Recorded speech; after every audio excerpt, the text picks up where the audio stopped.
दर्शकों, हम देख रहे हैं मन की आवाज़ प्रतिज्ञा में। कृष्णा प्रतिज्ञा के पास आते ही प्रतिज्ञा उसे कहने लगती, कृष्णा आज तुम काम ढूंढने नहीं जा रहे हो क्या? तभी कृष्णा भड़क जाता और कहने लगता है, जब से तुमसे मेरी शादी हुई ना, तुमने मुझे एक दिन का भी चैन से जीने नहीं दिया प्रतिज्ञा। अरे क्या काम करे, तुम्हें क्या कमी पड़ गई इस घर में? सब कुछ तो है ना तुम्हारे पास। अगर तुम्हें लगता है ना मैं काम पे जाऊँ तो मेरी एक बात तुम सुन लो।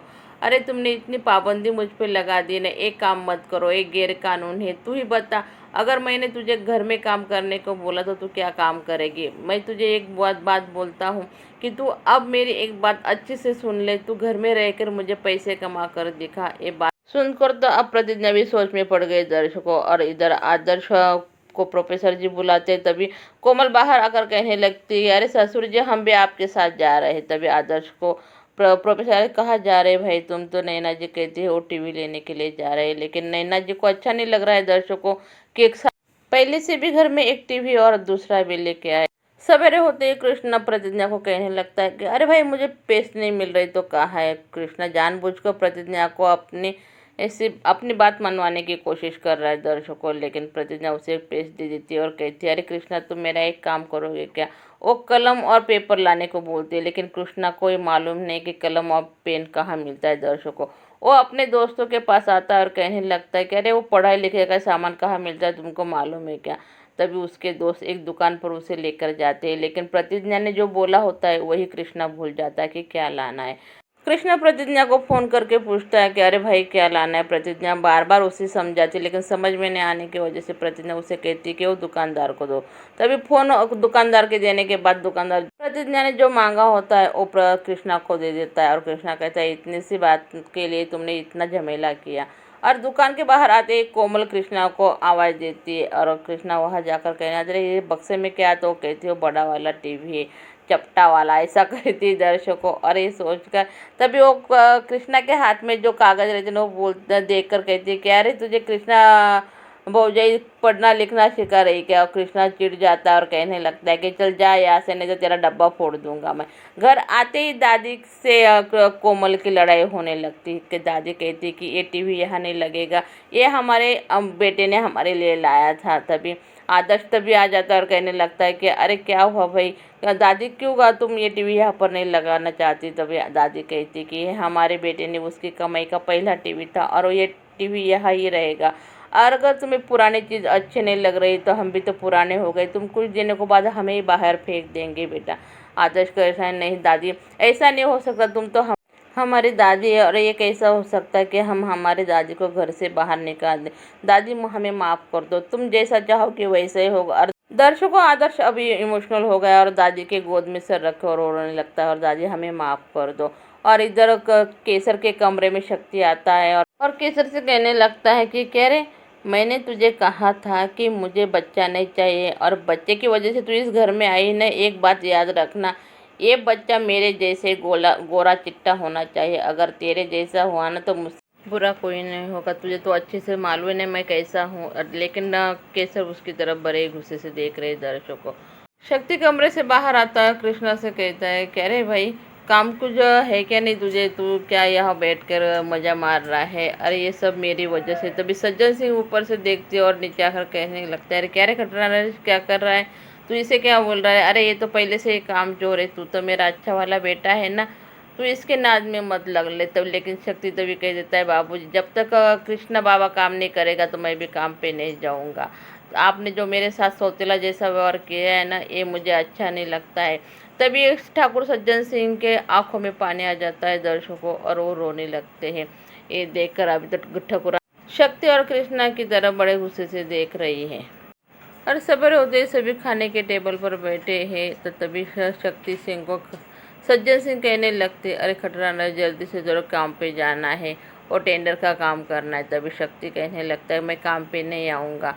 ये सब सुनकर तो ठकुरानी को बहुत गुस्सा आता है और तभी शक्ति कहने लगता है, जब तक बाबा कोई काम नहीं करेगा तो मैं भी काम पे नहीं जाऊँगा, मैंने कोई ठेका ले नहीं रखा है काम करने का।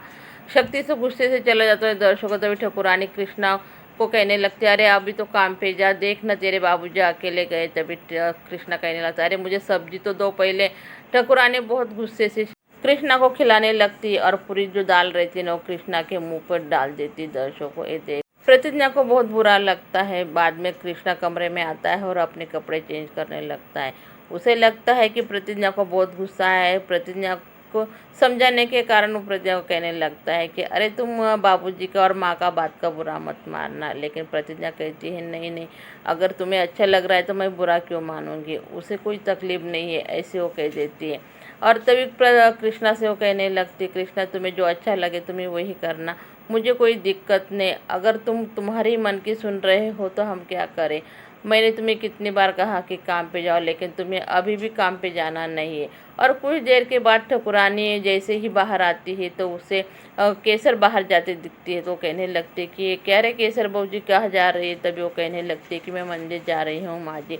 लेकिन ठकुरानी कहती है कि अरे घर में इतना बड़ा मंदिर हो तो बाहर जाने की क्या जरूरत। तभी केसर कहती है कि मैंने शंकर जी के मंदिर में मन्नत मानी तो मैं उस मंदिर में जा रही हूँ। लेकिन ठकुरानी मना करती थी। पीछे से दादी आवाज़ देकर कहती कि अरे बहू जाने देना उसे, उस जो मन्नत मानी है वो देवी माँ के मंदिर में थोड़ी पूरी होगी। उस मंदिर के लिए तो उसे भोलेनाथ के मंदिर ही जाना पड़ेगा ना। तभी वो कहने लगती जाओ बहू तो और जल्दी से आना।